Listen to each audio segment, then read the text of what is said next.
Hola, hoy vamos a hablar de la Copa del Mundo celebrada en Brasil este año. Ça c'est de l'espagnol. Et alors? Au Brésil, ils parlent portugais. Vous voulez dire moi que mon même cours d'espagnol il sert pas à rien? Est-ce que ça t'a servi au moins une fois dans ta vie de baragouiner en espagnol? Cette année, la Coupe du Monde de football se tient au Brésil, le pays où ce sport est au même rang que la religion. Ouais, autant donner à Zot directement le coup, ben, elle est quasiment sûre que c'est Zot a gagné cette année, ils en a l'avantage du terrain. Ouais, mais rien n'est moins sûr puisque le terrain en question n'est pas encore terminé. La plupart des stades sont à l'état de chantier. D'ailleurs, je sais pas ce qui s'est passé dans la tête des dirigeants brésiliens de vouloir organiser un tel événement. Gars, je me disais, on est en retard dans la construction des transports en commun, on a un taux d'illettrisme qui fait peur, il y a des pauvres partout dans le pays, et si on dépensait tout le fric qu'on a de nouveaux pays émergents dans l'organisation d'un événement sportif que même les Européens trouvent que c'est trop cher de le faire. Ouais! Attention, l'abus de caipirinha peut être dangereux pour l'économie de votre pays. Ne blâmons pas uniquement les Brésiliens, c'est quand même la FIFA qui leur a attribué l'organisation de la Coupe du Monde. Ouais, la FIFA qui choisit en fonction des capacités économiques des pays, qui pense au bien-être des joueurs avant tout. C'est pas du tout du genre de la FIFA d'attribuer l'organisation de la Coupe du Monde à un pays qui n'est pas très adapté au point de vue climat, par exemple. C'est bon, on a compris que tu parlais du Qatar. Gars, ah ou laisse le Qatar tranquille, hein, on connaît à quel point il est important pour le football français ou... Ah oui, j'oubliais, on ne touche pas à ce petit émirat sans qui on n'aurait pas eu de football de haut niveau en France. Ils ont quand même sauvé le PSG. Le frère ou les gentils ou cause pas sur le PSG sans connaître s'il te plaît, sinon ça gagne à ta dans la gueule. Sujet sensible on dirait. Oui, même si nous sommes à plus de 9000 km de la capitale, les fans du Paris Saint-Germain pullulent à La Réunion. Les gars, on n'a pas rien que supporter PSG La Réunion, on a aussi supporter Saint-Etienne, Lyon et surtout l'OM. Et leurs détracteurs aussi. Tout le monde a au moins un autocollant d'une équipe football sur notre loto, et pourtant la plupart n'a jamais posé d'autres pieds sur la canne bière ou à la porte d'Auteuil. Mais il n'empêche pas eux d'être à fond pour soutenir notre équipe. Gars, elle a pas besoin d'être là-bas pour être supporter, ça n'a fait compte pas comment ça. Ah, parce qu'avec une petite gueule de gars la cour là, ou ça en plus marseillais que réunionnais, ou préfère le pastis au rhum charrette. Ou veut quand même pas que Missa supporte les mêmes équipes locales. Est-ce que Mina a gueule, elle est assise un dimanche après-midi dans un stade où c'est fait 35 degrés sur un carré béton en mangeant pistache grillé, regarde un joueur sponsorisé par la quincaillerie Mon Tonton? Johnny Desrivins, ça tabasse à nous sous une affaire pareille. Moins ça s'y connaît à part les léopards, mais il connaît pas grand chose au football de la Réunion. Cette mième, c'est le beau football, le football professionnel. Et comme il savait en vacances à Paris, c'est pour regarder un match du PSG. Et pour les Réunionnais qui peuvent se le permettre, le Parc des Princes est devenu un lieu de pèlerinage. Le Vélodrome aussi, hein. T'es le frère, sans déconner, on supporte vraiment l'OMT?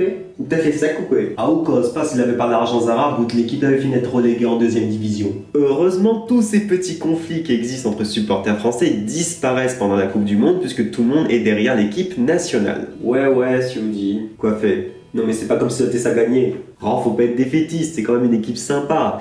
Ils ont quelques soucis parfois pour sortir du bus, certains ont fréquenté des prostituées mineures et ne connaissent pas tous la Marseillaise, mais ce sont de gentils marmailles. Un bien bel exemple pour notre jeunesse. Papa m'a décidé, pour gagner l'argent plus tard, il veut devenir footballeur. Game même pas à ma route là, c'est le fait footballeur, allez apprendre l'école donc. Monsieur le maire, si la France arrive en finale de la Coupe du Monde, il faudrait peut-être prévoir un écran géant sur la place de la mairie pour suivre le match, non?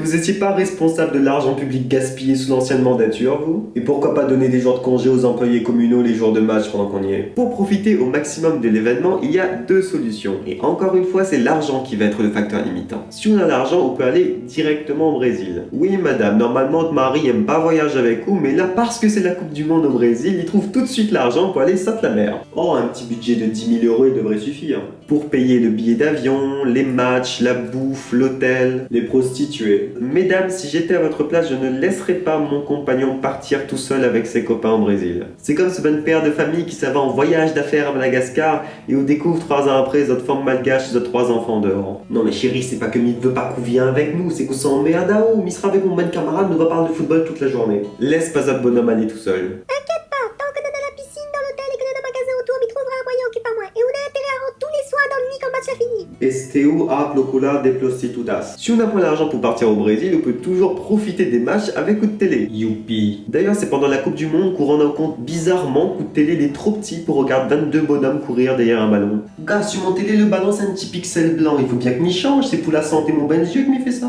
Du coup, on n'a pas rien que les sponsors de la FIFA qui sont contents. Il y a aussi les vendeurs de télévision locaux. Si la France y gagne la Coupe du Monde, on vous rembourse votre nouvelle télé. C'est pas comme si tu prends un gros risque financier non plus, hein. De toute façon, on peut payer en crédit aussi si on veut. C'est au banquier qui sera content, surtout si vous finissez le crédit pile au début de la prochaine Coupe du Monde. Et on veut pas un système de home cinéma aussi, mais il y a un dispositif qui peut donner l'impression d'être dans le stade lui-même. C'est au ban voisin qui sera content, surtout quand on regarde les horaires des matchs. Faites gaffe aux conséquences du décalage horaire, Zati risque d'être un petit peu fatigué le lendemain au travail. Ah, Aoula regarde le match hier soir. Hein? Pourquoi? Il voit qu'il est fatigué? Une décerne, c'est ça? Non, c'est à cause de...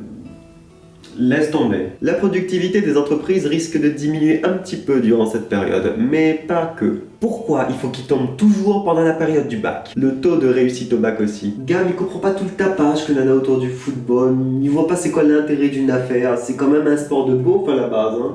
Moi, il préfère regarder le rugby, c'est plus un sport de gentleman. Ouais, on dit ça, mais la finale de la Coupe du Monde 98, où était super à choix, hein, où les supporters ont arrangé à haut. Non, mais là, depuis, m'a rendu compte de l'aspect mercantile du football. Le Bengal est payé des millions pour taper un ballon, quoi. C'est pas faux, mais si les gens donnaient moins d'importance à ce sport, le football ne serait pas aussi bling bling et tape à l'œil. La banque est tellement contente de mon nouveau crédit pour acheter le télé que ça a d'un mois une carte bleue spéciale équipe de France. Je sens qu'on va manger du football pendant un mois et oublier tous les autres sujets de conversation. Mais c'est justement ça l'avantage de la Coupe du Monde. Que l'on soit anti-football, footix, passionné ou amateur, les Réunionnais se retrouvent autour d'un même sujet de conversation. Parce qu'en temps normal, avec certains collègues, il est difficile de trouver des sujets de conversation. Sinon, qu'est-ce que tu penses des biberons en plastique naturel? Tu penses que ça a un bon impact sur la santé des bébés?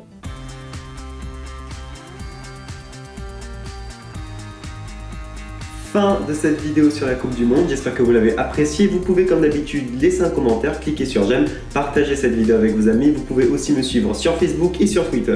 Sur ce, je vous laisse, je vais essayer encore une fois de comprendre ce que c'est qu'un hors-jeu.